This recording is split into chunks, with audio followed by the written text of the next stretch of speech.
What is going on, guys? I'm out here. I wanted to get my YouTube channel back up and going with just not my project cars, but where I can help some people out, because there I am running around Charleston, South Carolina fixing cars. So what I want to do is try to help some people out that have a Jeep Patriot that looks like this. And you have the 2.4. If you have a starter and you need to replace it, it's going to look scary because when the air box is in, you can't even see it, and you can't see it from underneath. So it comes out through the top. Now, this is not a very complicated job. And I'm going to tell you what you need.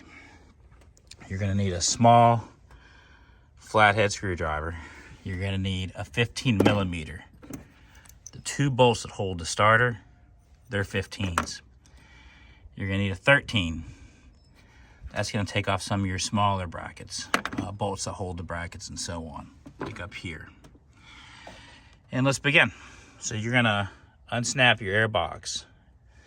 Down on the bottom, this goes like this.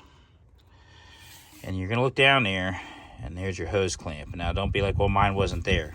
On these, it has to be. They don't move around. So it's going to be just like so. You reach down there through this hose underneath and unscrew it. Undo a clip. This pops right out. Now, this is where people get scared and like, oh my God, how do I get this thing out of here? All right, when you take your two bolts out, the 15s, here's your starter. It slips out of this hole. Now you gotta be careful because I believe there's a knock sensor right in the middle. So you don't wanna be like trying to pop it out. It'll wiggle right out. But see, you can get it out like I stopped here to get your main lead off. I'm gonna go ahead and pull these off like so. When you do that, if you watch carefully, your starter is gonna come out. You gotta give me a little bit of slack here. I'm doing this one-handed, just like so. Okay? When you go to put it back in, you're gonna put it back in the same way it came out. That'll allow you to reconnect your positive lead. And then right here, this goes to your solenoid. It's a little wire. I couldn't do it in the video. See if I can find it here for you. Here we go. Push the tab. It'll release it right off of there. So if you're going to do this by yourself and you're thinking you can't, you really can. It's intimidating, but there's some other videos where they show people removing the throttle body and all that. You don't need to. I removed the bracket just to make it a little easier to show in the video. Again, real simple, 13, and there is two 10s. You can do this yourself. Small stubby screwdriver, 15, 13, and a 10. That's it. I wish I could have done this step by step, but I don't really have anyone to hold the camera for me. But feel free to comment below. I do monitor my YouTube comments.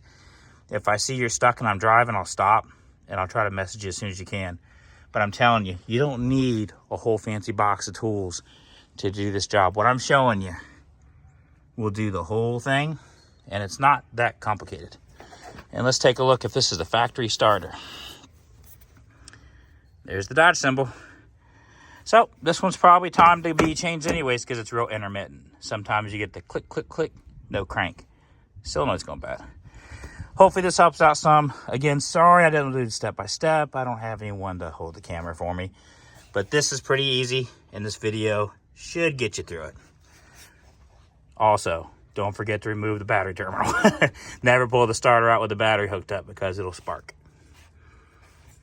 There you go. Have a good one, guys.